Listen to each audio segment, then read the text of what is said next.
try the YouTube. And look, this time we're going to be talking at the same time. Wow. Yeah. Mhm. Now check this one as my page. I gotta do. I'll do that one actually first. Phew. Hmm.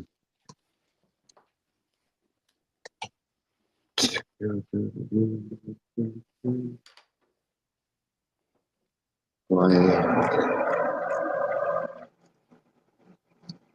It's making a weird noise. Um, it's not on the Facebook yet.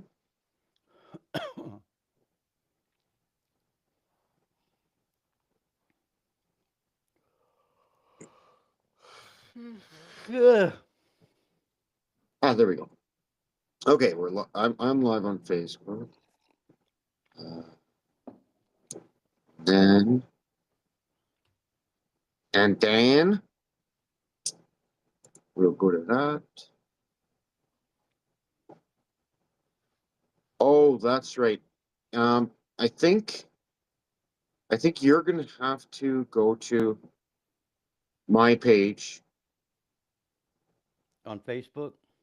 on Facebook and grab it and put it in that group because there's some I forgot to change that. There's some setting in my profile that doesn't allow me to share it directly from my page into the group. We All right. figured this out last time and I had forgot that I had to change that. So I'm on thank your you. page. Right now on your page, the last thing that was on there is the Star Trek thing you posted. Oh, it's not showing you the new. You might have to refresh the browser. Yeah, button up beside the website address. Right. I had to with mine. Yep, still getting the Star Trek thing. Oh, okay. Try it again. And we're back. Nope. Nope. Well, I'll try to send you the one You're that's on. talking about your personal page, right? The Jason J. Shaw page. Yeah, Okay. I'll send you the link. Go and look in your messenger. All right. Click on that. I'm clicking on that. All right. Something's happening. Ooh, I see Don Rickles, Denzel Washington on David Letterman. Sure, What? that's not the video you wanted me to see. You If see it came Don up, I'm Rickles? clicking. Yeah, I'm clicking it. I'll click again. Let me see what happens. Yep. Don Rickles, Denzel Washington on David Letterman. Like it's not. It doesn't take you to my Facebook at all. Nope. Nope. But here, let me go to your thing. I'll hit view profile. I hate Facebook. What a useless piece of garbage program Yeah, I don't have anything live over here. and stupid. The YouTube's working fine, at least. Useless Facebook. Do you want me to go? You want me to go to YouTube then and I guess. Yeah. See if you can save that. Put that into the group. I don't know. I don't know what Facebook's problem is, other than it's worthless, all right. which I knew already. Okay, what is your problem? Stupid garbage. All right, I'm on YouTube and I don't see anything live here either yet. On my end at least. Sorry? There's nothing live on YouTube on the Writers Lounge. At least that not that I'm seeing. No, it's not on the Writer's Lunch. We can't go live on that. It's the Ah, Rabbit Hole that's Guild right. one. I knew that.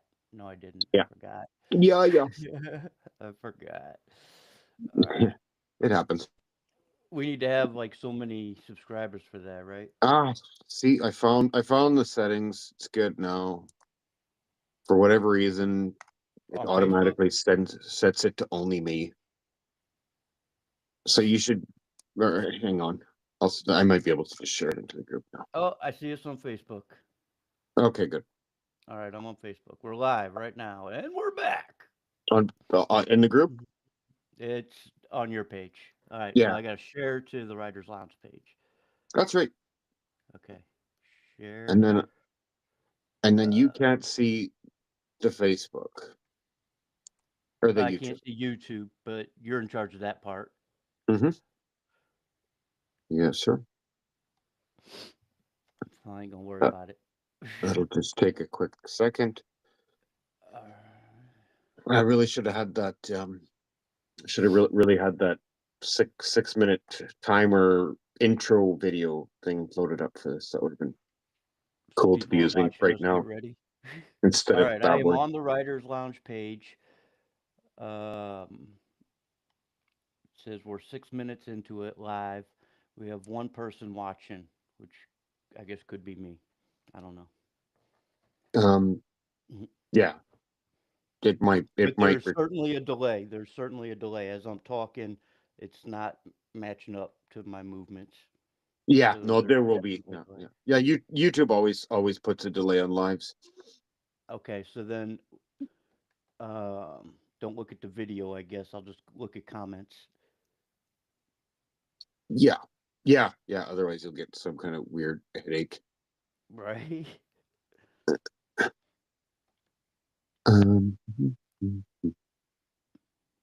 Yeah, it looks like there's like a 10-second delay on my end.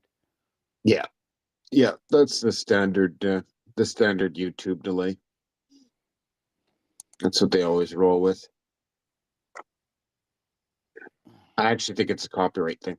I think it's how they have like 10 seconds to catch music before you get copyright strikes. So like music coming on in the background while you're live is like, there's so many people who've gotten in trouble for just their neighbor's stereo going on while they're on YouTube. And it's a copyright strike because it's literally like it has a 10-second delay and then they just literally kill the live right away. So it's like they're like psychotic about it. Okay, right, so for some reason, live on my end just blanked out. So I'm going back to your original page. okay, To move it over again, I guess. Share it again. blanked it out. That's weird. Oh, or no, wait a minute. It's not on your page. It's on the Rabbit Hole Guild, right? No, it should be on my personal profile. Yeah. Well, it's not right now. But it does say that you're live. Like it has that red circle around your face and it says live on there. Let me click on that. There we go. Look at that. Yeah, So that's it's not the new posted thing. on your page. Yeah. Stupid thing. I will post I'm sharing from YouTube to my page. I forgot that it has that new thing. And the problem I'm having is I can hear ourselves with the 10-second delay. Yeah, you'll have to turn the sound down on your computer. And you'll have to mute the window that it's playing in on Facebook or whatever. All right. Can I still hear you? Okay, I can still hear you. Yeah. You got it? I'm good. Okay. And we're back. Okay, there are people from Facebook watching, so off of my profile. Okay, so that's working. Good. All right, welcome everybody. Sorry for the weird start there. We are just kind of working out the kinks in the new Facebook Live thingy that goes on.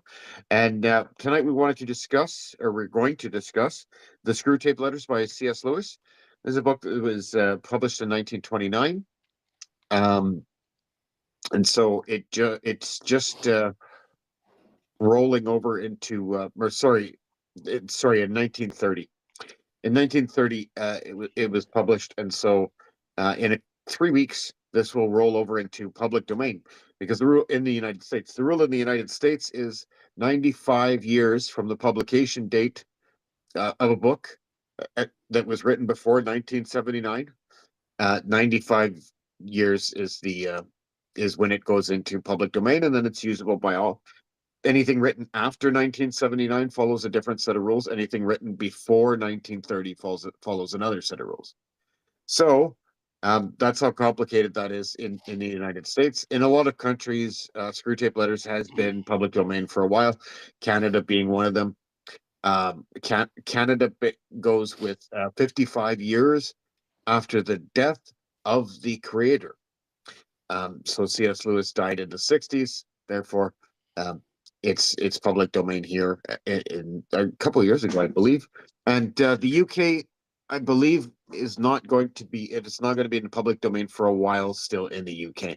So that's how all that works. But what's interesting about that is now Joey does have, and I'll let you describe, Joey, your project involving the Screwtape, directly related to the Screwtape Letters that you might be pursuing further in 3 weeks' time. Yes, we read the screw tape letters, and just so you know that the research I did said it was published in 1942. Oh no, So that's like second or third print, I think. okay, well, Yeah. it was a long time ago. Mhm. So what I am doing is I came across this idea I saw online. It was called blackout poetry, and what you do is you take sections of somebody's writing and you actually black out sections of it, leaving sporadic words to make a poem. So there's a delay, so I won't be able to tell if you can see it, but I do have an example of the what I'm doing on one of the pages here. And you come up with each person, like the thing is, if you decided to do the same thing, it would come out differently because you'd pick different words. So this particular section, let's just read the poem that I came up with on C.S. Lewis's Screwtape Letters. Short misery, tantalizing torment, admittedly imposing, certain tendencies of cruelty, turning their attention from themselves, but humans consider how much doctors lie to friends and they lie. So I'm going to go through the whole book with blackout poetry, take a picture of it, and at the end of each blackout poetry that you read, throughout the book that I'm going to put together. At the very end of it, since Screwtape Letters will be public domain at that point, I'm going to actually include the Screwtape Letters at the end of it so people could read this masterpiece. Sounds awesome. Yeah. All right, popping back in now. So that's a really cool project, and I really like it. And yeah, I kind of, when you were working on that, I was kind of looking around at it. And I don't know. I had said at one point that people were calling that cryptographic poetry, and then there was a bunch of other names, and there's some differences between those things. But in any case, it's a really interesting idea and could be a lot of fun, and especially for clubs or something. Like, let's say you got together with a group of people and like picked a poem and then produced one and then just showed up at like a bar on every Friday night or something. I could see things like that working really good for that. It would be an interesting thing for Critical Minds, I think. Hmm. uh I have been wrong several times before, but it But seems it's to me like definitely an that's artistic way of doing poetry. artistic. And also I would it seems ripe for comedy. Like it seems like Hmm. it would be a good way to to get non sort of laughs that aren't cheap, Hmm. um to By me. using the words of some master, Yeah, literary guy. yeah. So, but you know what? Because I thought, like I said, the research I did said 1942. So, what I like to do is know what's going around the world at that time. Mhm. Like during the writing process, kind of like in the Bible. Paul wrote 2,000 years ago. What's happening in the world? So, what Yeah. was happening in 1942? At least that's what I thought. So we had World War II going on at that time, okay, and the Battle of Midway, which was kind of the turning point of the war for the United States. Um, Women were entering the workforce more prominently than they were before because all the men were off to war, and Americans were forced to adjust to rationing foods and consumer goods. So that was going on historically when C.S. Lewis wrote this. And if he wrote it in 1930, then he was, writing even before all this was happening, before World War II, actually. Well, and he was in England, so he was a lot closer to it than the Mm-hmm. United States, right? So Mm-hmm. like, uh it so the one story, and this is often debated and people have called the person a liar, etc. There is one friend of Tolkien and C.S. Lewis who did say in his memoirs that Tolkien and C.S. Lewis were having a religious argument because they had differences in faith. They were both very religious men, but they had a difference in faith Mm-hmm. between them. And the result was this book, that this was C.S. Lewis's argument uh, to Tolkien about his version of spirituality, which was one sort of in between materialism, and sort of rigid orthodoxy. And so Mm-hmm. he felt that Tolkien was on one side of that, and then there was other people on the other side, and he said, I'm glad that you're not with the ideologues. That's great. But Mm-hmm. you're also not in the middle. You're way off to one side. And so to me, that's why this feels relevant to any time, especially ours, because we have this polarizing nature. And right now people will say, oh, it's so polarized, it's so polarized. When was it not? Like, give me a break. Mm-hmm. It's not new. Like, you don't live in interesting times. You really don't. I say Right. to people all Well, the time. from what I found out too is Tolkien didn't like this particular book. Like No. he was vocal about it. He didn't like it. Yeah. Yeah. You know.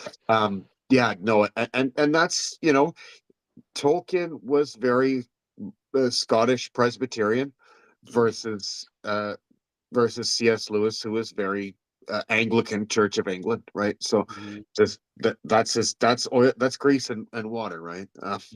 So, but anyway, the other thing is a lot of people don't like how graphic C.S. Lewis was about, and how sort of whimsical he treated devils, demons, all of these concepts. He didn't treat them with a lot of like reverential, really stuffy. He was just kind of clever with it. Kind of reminds me of Chris de Burgh and Spanish Mm-hmm. Train a little bit. But I would like to read, just for everybody, the second paragraph in the three-paragraph preface for the book, which tells you a lot about sort of the concepts and ideas that he was messing around with. Readers are advised to remember that the devil is a liar. Not everything that Screwtape says should be assumed to be true, even from his own angle. I have made no attempt to identify any of the human beings mentioned in the letters, but I think it very unlikely that the portraits, say, of Franklin Spike or the patient's mother, are wholly just. There is there is wistful thinking in hell as well as on the earth. And so in the preface, something very interesting is done. C.S. Lewis tiptoes right over the line of saying these letters came to me from the great beyond without saying so. In the first sentence, we can see there that, or the second sentence of the preface, we can see, um, they themselves are equally pleased by both errors and hail of materialist or a magician with the same delight. So these are those two angles that I was talking about. The magician and the materialist are those two angles that C.S. Lewis was talking about, and sort of Tolkien was on in one of those camps, and then a lot of other people were in another one, George Orwell included, and then in the middle was sort of the C.S. Lewis type characters who are just, he was the man of great faith, but he was also rebellious. And so, Mm-hmm. to me, the theme of the book that's running through it is just that. There's a demon, a senior demon, and he's throughout the book he's writing letters, or he's having what they would have called back in the day correspondence with his nephew, who's a junior um, tempter, is what they call it. And so his job is to tempt this young man, who ends up joining into a church, And then so the uncle demon is a little frustrated about that, but he thinks that they can get him back. And the whole thing is a sort of a satirical examination of some Christian ideals of what is going on with heaven and hell and the devil, and that there's this whole, the element of a wager that happens between God and the devil. That it's in that Christy Berg song, Spanish Train, and other songs. That I guess if you look at Devil Went Down to Georgia, it's the same idea. This is a Christian motif. And so I think C.S. Lewis is playing around with that a little bit and saying, like, look at how foolish and silly you people are making this out to be. Like, we're talking about universal energetic beings, and you're talking about them behaving like petty salesmen. It doesn't really make any sense. I guess is I think what C.S. Lewis is getting for is to really push the boundary of that absolutely surreal look, while also Mhm. saying, no, um, one part of the book that I can think of is where he's talking about the clergy, and he's saying how there's somebody in the clergy who can be saying with their face that you Mhm. should not judge people, that you should be kind to people, while in their head they're pissed off at somebody because of how good they look in a dress, right? Mhm. So there's like they're They're spouting nitpicking. this. They're nitpicking at stuff in their head. Well, no, not just that. They're spouting one thing and Mhm. thinking something totally. So being hypocritical in real time, Mhm. right? Like it's like you're But that's how literally the devil saying the works. He opposite of works what you're by thinking. planting the seed. That's really all um, Uncle Screw Tape was really saying. Just plant the seed. It's really all you got to do, right? Yeah, I yeah. mean, the whole book is an investigation of good and evil, and Mhm. he's given what you call given advice about the human frailty and God's power. Yeah, It's about how to corrupt morality. That's all he's really trying to do. And he also kind of made it sound like, at least how I got it, that each human ha- has their own demon that works with them, right? Or not with them, but against them. yeah, And then he advised Wormwood, hey, you should work with these other demons, and we should let the people know too, when they talk about the patient is the human being, so for the ones that don't haven't read the book, yeah, um, when Screwtape is talking, it's when he yeah, says the patient, that's human, and when he talks about the enemy, that's God, right? yeah, So apparently from C.S. Lewis's viewpoint, each person has their own personal demon to try to mess with them in life, and then those demons work with each other to get yeah. us to trip up. And that's what pushes that. That's that surrealism. That's where he's going. Like, look at how silly I can make this. Like, this is what you people look like. That's what I Mhm. get from it. I get a really, and that's why I think Tolkien hated it, because I think he felt like it was like somebody just. I mean, if you're gonna go, what an Englishman would say is taking the piss out of the English church, the English clergy, right? That's Mhm. theoretically what C.S. Lewis was doing in a very spiteful way.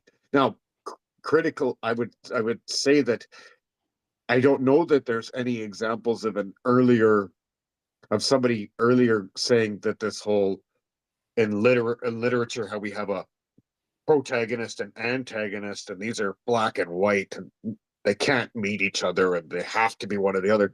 But this Mhm. line, just in the preface, if you only read the preface, oops, and you only see the part where it says there is wishful thinking in hell as well as on earth. And Mhm. that's him taking a nod to future characters like Walter White and saying, just because that's a good guy doesn't mean doesn't have bad thoughts. And just because that's a bad guy doesn't mean that he doesn't think he's good. So that's Mhm. one of my favorite parts about C.S. Lewis is just that, is that he was, for me, the first one who was really pushing that button and saying, we don't have to have the good guy be so good all the time. And Mhm. that's valuable. Now, and one before I kick it back over to you, Joe, I just wanted to say to people, if you do pick up this book and you go to read it, it is not chronological. So don't be frustrated in trying to fit it into a very specific chronological order, that's C.S. Lewis messing with you again. He wants you to be annoyed by that. He wants you to be so annoyed that you don't read the book in order, that you go and look for the next section, because he's saying you absolutely have to have this materialistic structure so badly that you can't just enjoy something out of order. You have to put it in the correct date, chronological order. But he mentions that in the preface too. I've not put this in any particular chronological order, and I couldn't, because in hell, chronological order doesn't mean the same thing as here. And I think that's pointing to other realms, other dimensions, other universes, and saying it probably doesn't work the same everywhere as you think it should. So Mhm. maybe I'm reading too deeply into that, but that's the vibe that I get from that. What do you think, Joe? I think that time is different, obviously, in the spiritual realm.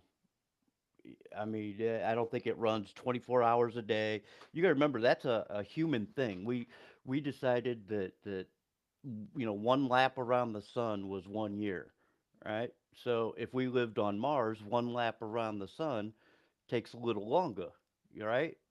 Yeah. So if you And live on 18 years for Mercury, Jupiter. yeah, so depending on where you are, so on Earth, time is different than anywhere else in the universe. Yeah. So I agree with you there. I also think that when people, if they haven't read the Screw Tape Letters, and I think even C.S. Lewis said this, that don't take what Screw Tape, what'd you call him, Uncle Screw Tape? Don't take what Yeah. Uncle Screw Tape as the truth, right? But there was a quote in there that I really liked, and I know this is probably early for quotes, but I'm going to use it.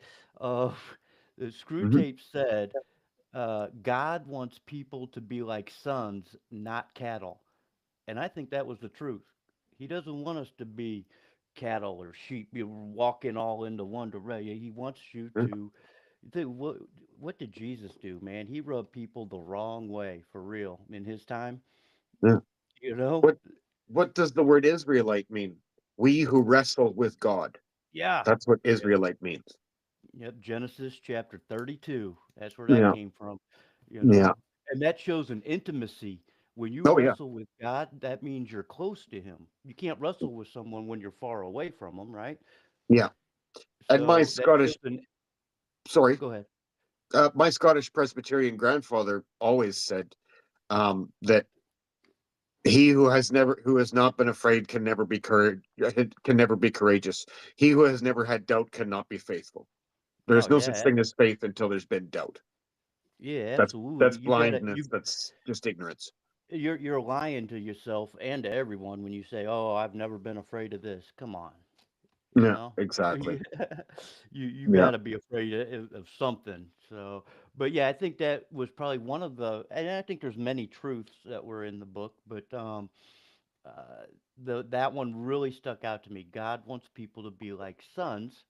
Who was a son? Jesus. So God wants people to be like Jesus, not cattle, meaning going with the flow, yeah, right? And C.S. Lewis too. He didn't really go with the flow, as you talked about earlier. yeah. You know, Yeah. he was kind of against the grain kind of guy, He was So downright disdainful of norms. yeah, so I think that was a truth that a little truth nugget that he put into the book. Yeah, yeah. But So and even in that, he's ironic. It's ironic that somebody who was always of extreme faith his entire life, very spiritual, um, gave very heavily to the church. Um, but he was a rebellious person nonetheless. And so, that may seem ironic, but it's not. There are plenty of people like that. Being faithful does not mean that you are totally ideologue, self-martyring. mhm. There's since we started on quotes, on the same kind of vein, I was thinking of this one. You must bring him into a condition in which he can practice self-examination for an hour without discovering any of those facts about himself, which are perfectly clear to anyone who has ever lived in the same house with him or worked in the same office. Mhm. That's how they wrote back there. That's like, I got one comma to do all that. Right? Yeah. but You, yep, for sure. Hey, but that is good. We should let the people know that are watching that we are live on YouTube and Facebook, and that please join us in the comment section. That's If right. you You have have the any, if choice. yeah, if you have any comments, both YouTube and Facebook are being covered in the chat section. So please join us with your comments or questions concerning the screw tape letters, C.S. Lewis, or something of the like. We don't need to go into anything else. Yeah, yeah, absolutely. So another interesting thing that I forgot that we needed to announce, and I meant to even put it on the video this morning. For those of you Mhm. who didn't see, episode 6 of the Writers Lounge also came out today. Today's a double header, so get caught up. Hello. But Right. there's a new feature now that we have access to with the tool that we use to go live called Riverside. And that tool is that we do have a private feature. So in the next week or two, we will be making it possible for you to become a private member of the Writers Lounge. And then when me and Joey are talking to the guest that we're about to interview on the day that even if we record the interview, we're not doing it live, we will do Mhm. it for the paying members. And even if we do a live like this, if we are doing sort of a preamble meet and greet beforehand, you will be able to get a direct link to the Riverside program that we use and watch through there. And you don't even have to go through the YouTube or Facebook thing. There will be no commercials in there. You'll have your own private viewing experience that'll be great, and you will be able to comment with us in real time versus there's quite a bit of a delay on YouTube and Facebook when it comes to the comments. So that's something, look for that in the next couple of weeks. It's only just been made available to us. So it should be a lot of fun, I hope. And we will hope to we'll hope that that'll work and roll that out to you. So that I just wanted to get off topic a little bit with that. The other thing that I found that I would mention to people, if you are planning to look at the screw tape letters, I certainly recommend John Cleese from Monty Python, who's a very, very funny man with a lovely Mhm. British accent, did a wonderful audiobook, which has been made totally free. You can go to YouTube and watch it because the family of C.S. Lewis agreed that that audiobook should be made free. I think you can get it free on Audible. I know that it is free on YouTube for you to check out. All you do is type in screw tape letters, C.S. Lewis. I believe it's 3 hours. It's not long. I guess we should have mentioned that closer to the start, that this is like a really brief piece of literature, but dense, Right. I would say, in the same sort of way that maybe some of Nietzsche's work was extremely dense like this as well. But yeah, that audiobook is amazing. John Cleese does an incredible job, and it's a very communicative narration. Um, it feels very personal. So if there was an audiobook that you were going to enjoy, this might be it. But I mean, you should read it too. And so reading it'll take 6 hours, and then listening to it'll take three, and that'll be one day, and then you'll be Mhm. done, and you'll have known. Um, for That's how it happened for me. I was just a little wee guy, like 11, and rocking around my grandma's basement, and she had a library down there. Like I'm talking a library, and there was Mhm. all kinds of first editions and everything. She did not have a first edition of the screw tape letters. She looked for it for all of my childhood and couldn't find one. Uh, but she did have a second edition, and it just sat there on the shelf near. I think it was near Kipling, so I believe it might have been the Jungle Book that was right next door to it. And it Mhm. was always this kind of gross orange that I didn't like. I didn't like the color orange that it was on the shelf. And so as curious as it made me that she would put it right next to like one of her favorite books, it was this gross color orange that I was like, ugh. And then I looked at the name and I was like, screw tape letters. And like you're 11 years old. Like, I mean, as an adult, that sounds like nonfiction. I don't know. Like it's kind of bizarre, right? Mhm. And so I just picked it up and started reading it and read, as an 11-year-old, read the whole thing in an afternoon, laying on the bed with the feet kicking and like face down on the bed with the book open, feet kicking in that whole routine. Did Um, you understand it at 11 years old, what you were reading? no, no, no, not on first go. Some of it, like some of it, Mhm, like I think I understood. Um, I think I understood that there was a little more complexity to angels and demons at that point in my life than I had previous, and mhm, started to look at that. But I think it was pretty amorphous. I don't think I could have put my finger on it and said, you know, anti-hero, mhm, or like that's the wrong kind of faith.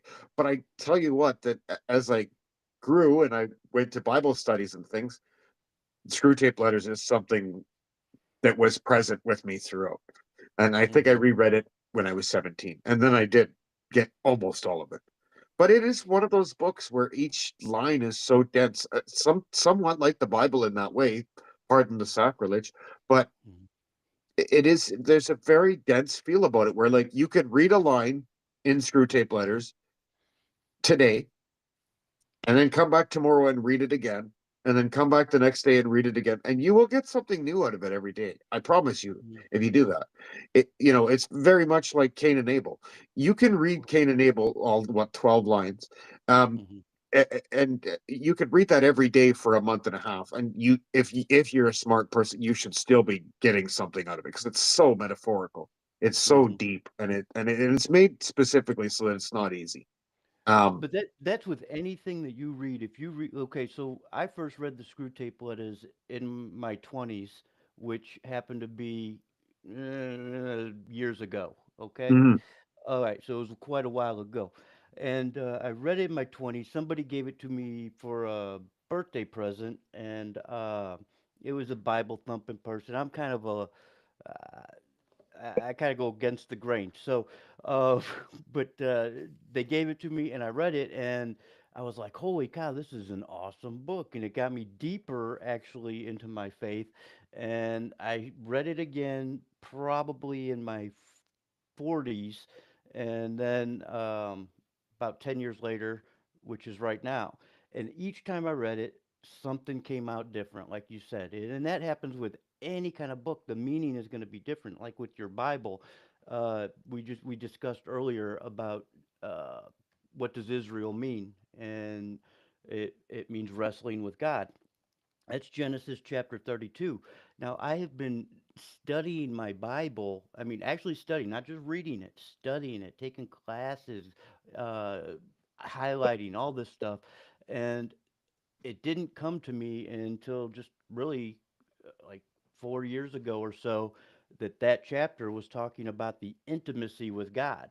And I've been studying it. I've read it over and over again. And it wasn't just till like a couple years ago when I was reading it, I was like, wow, you can't wrestle with God unless you're close to Him, right? That like that epiphany came to me, and back in your 20s and 30s, you think you know it all, right? And I do all this Bible study, and then here I am in my late 40s at the time, like epiphany, and then you read other things and epiphany, you know. Uh, so especially with the Screw Tape Letters, this is not something you read one time. mhm. I, I I would say read it once and then put it on your shelf and then wait a little while and then read it again and see what Mhm. happens. Yeah, See the if next time anything you come pops out through a to big you. part of your life, like life tends to have these kind of transition periods, these and then there's waiting periods where it's like Hmm. sometimes it almost feels like when things are going, it's like, oh, I'm in a holding pattern for like the next like kick in the ass that I'm about to receive, right? Or you're in a Hmm. transition phase where it's like you reach the climax of life and you're moving on to the next part. There's this weird in between zone.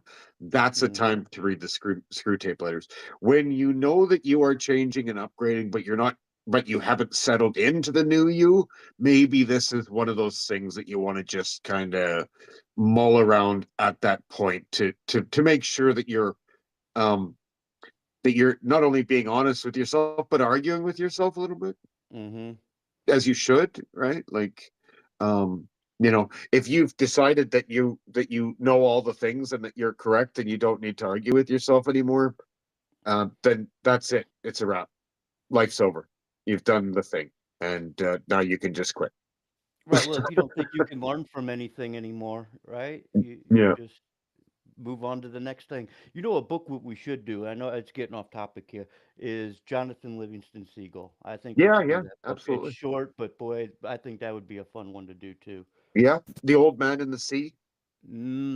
There's so many, man. You know, a book that really okay. So Screw Tape Letters. I'm gonna put a pin in what I was about to say. Screw Tape Letters. I give a 4.8 out of 5 stars. Yeah, Okay, I would go the same. Yeah, a very good book. Very rarely have I ever given a book a 5 star review, except for one, and that was Into the Wild. sure. Have you ever read that? A lot of people have seen the Oh movie, yeah, but have you read the book? yeah, yeah.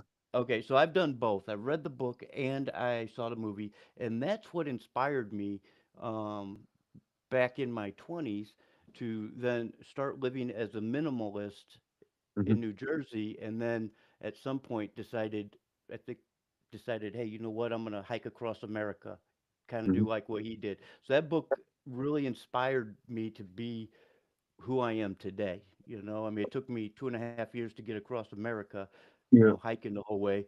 Um, but that's the only book so far that I have given a 5 star review to. So it's And I, funny that you say that because I did that same thing, but with the book Never Cry Wolf by Farley Mowat. And ah, that's why I ended up being a crazy bearded mountain man, mm, because it was Never Cry Wolf instead of Into the Wild. hmm.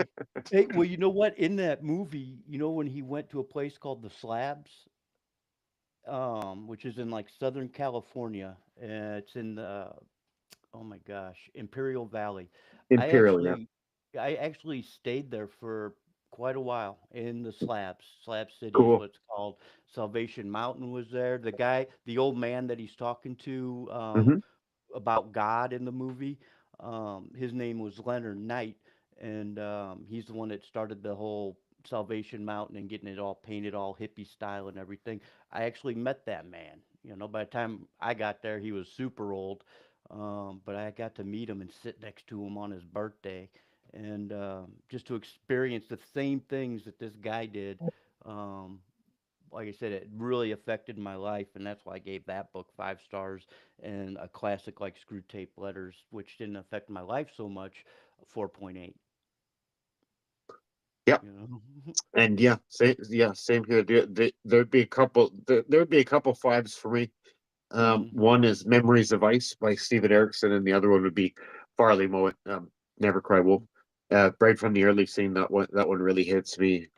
It's a little more of a cerebral piece, like the opening scene where it's a murder of crows, ki killing an owl, and this little kid watching that and just kind of being traumatized and trying to figure out why that goes on, and yeah, it was just a really good.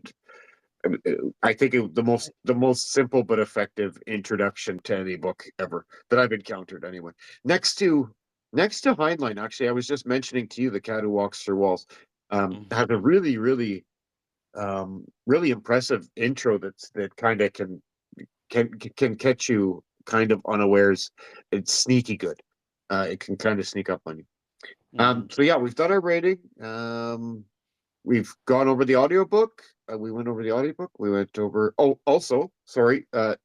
Even if you want to read this over the next 3 weeks, and it's not free yet, it is still part of the Gutenberg project. So for those of you who don't know, the Gutenberg Project is an online source for just about all the books, even the ones that are not in public domain yet. You can go to the Gutenberg Project online and you can read those books. Um, it doesn't allow you to print it and stuff like that unless you're kind of a hacker.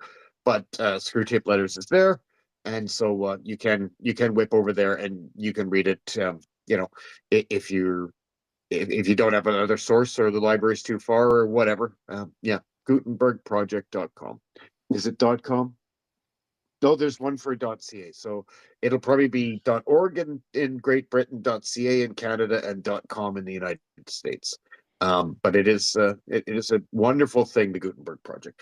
And I've read several books on there that I just felt like reading that day. Um, and for whatever reason just what wasn't feeling the Kindle thing or whatever, and just because my computer screen's huge, so I actually don't mind reading books on it on my computer screen. So um, but there's a heads up, and it's a good copy, and yeah, the audiobook. We did the ratings. Mm. Um, What book are we doing next month, Jay? um, we're doing. You- I thought we were doing. No, we didn't decide, did we? no, we did. I was just seeing if you remembered. Catcher in the Rye. Okay, yeah, yeah. Sorry. Yeah, That's going Catch to be All. on February 17th is when we're Yeah, going to do that one. So I that read gives that too early. people, I might read that again. I read that like it's already been 3 weeks ago. yeah, and that's the thing because for people that are new watching this live, we interview a lot of authors and people, and I personally like to read their work as much as I can, you know. So far in the month of January, I have read like 7 books by authors that we interview. Plus, this, I'm trying to get ahead on our stuff, so I've already read it because some of the stuff we do is a little bit longer. So, like Catcher in the Rye is a little bit longer than obviously Screw Tape Letters. But that's Yeah, also, I believe they have an audio thing on YouTube. If you didn't want to read it, you can listen to it. yeah. And Most of the different, classics are going to be there, and yeah, sorry to cut you off or to no, interrupt there, Joe, but just for people to if you go to if you and I apologize, audiobooks is a big thing for me. I was born blind. I was blind for 5 years. Audiobooks mean a lot to me. So I do like to put it out there because there could be blind people listening right now, and I like to be able to give them a source. And so if you go to the where you get your Google Play Store, um, or Apple Play Store, whatever, wherever you download your apps, hmm there is a free audiobook site called I just lost it out of my silly brain, out of nowhere.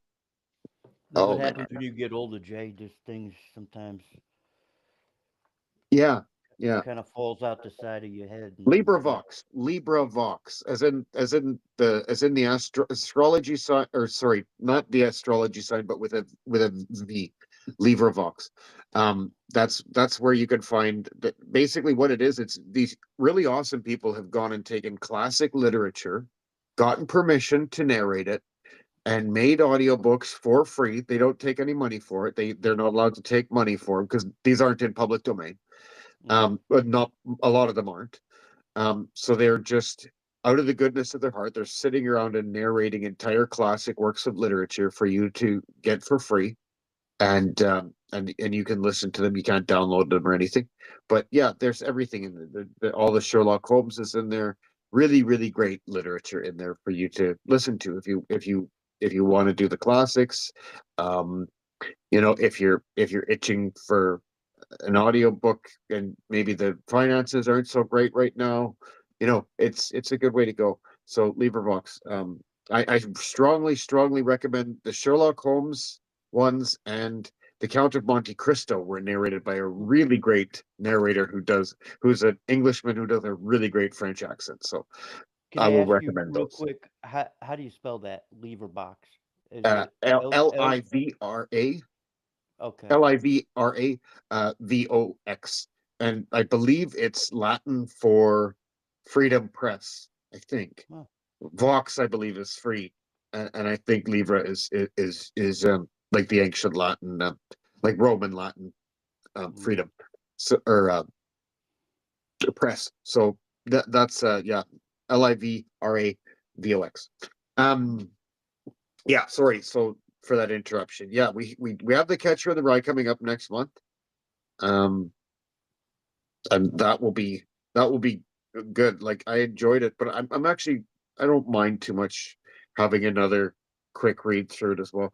It was I was kind of rushed when I was reading it, so maybe I'll give that another go. And then we haven't done any Frenchman yet. So now there's been an Englishman.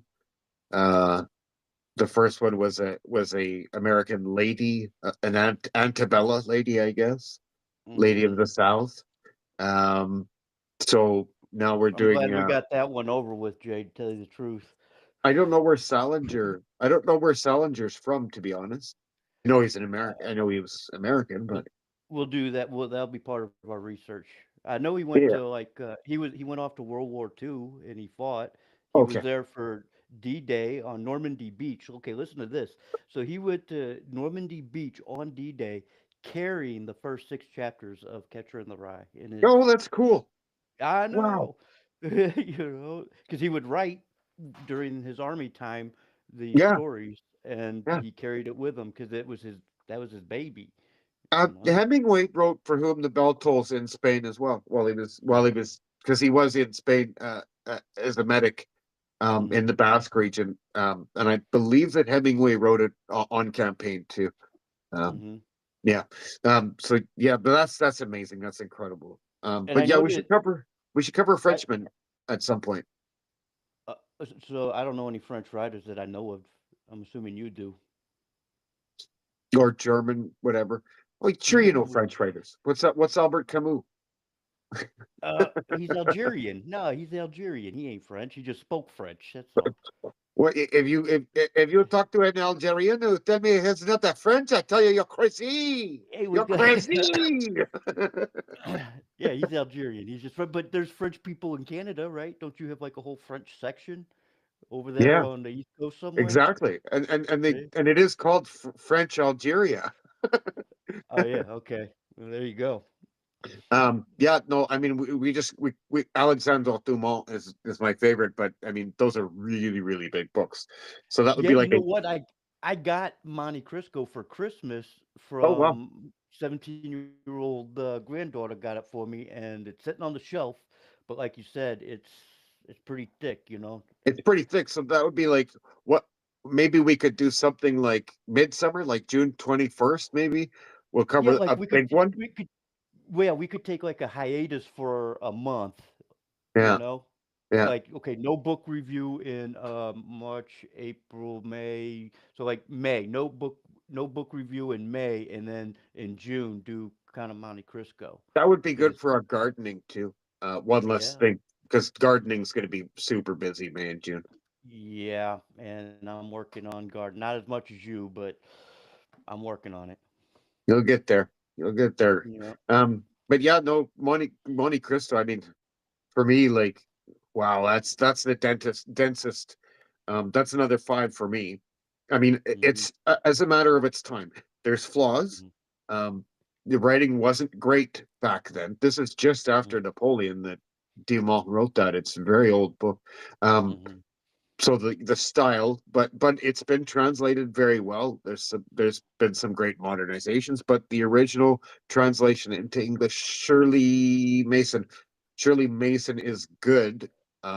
That's really solid, and it's one of my favorites. I've gone through Monte Cristo a number of times, and I've done it 0 times, so it would it's be very brand new to enjoyable me. too. Like it can be, I can actually go to a section of it. It's kind of, and I think part of it is that Dumas was very fond of Alibaba and the 40 Nights, um, and all of those stories that he kind of wove that in there, and they're really great. Anyway, I'm wandering on and on. All right. I think we can put a pin in the screw tape letters. Yeah. I say let's leave people with the final quote if anybody logged in later. Yeah, Um, what was the quote that you had? I'm gonna go with another one actually. Okay. Um, so you go ahead, and then I will All find right. this one real So, quick here. uh, C.S. Lewis tells us in the preface that don't take what Screw Tape says seriously or as truth.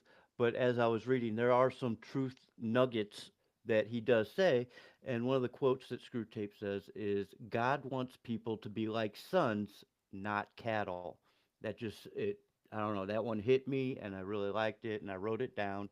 And that's the one I picked. God wants Yeah, people to be like sons, which is like holy, like Jesus or like that, not yeah, cattle being told what to do, when to do, how to do it.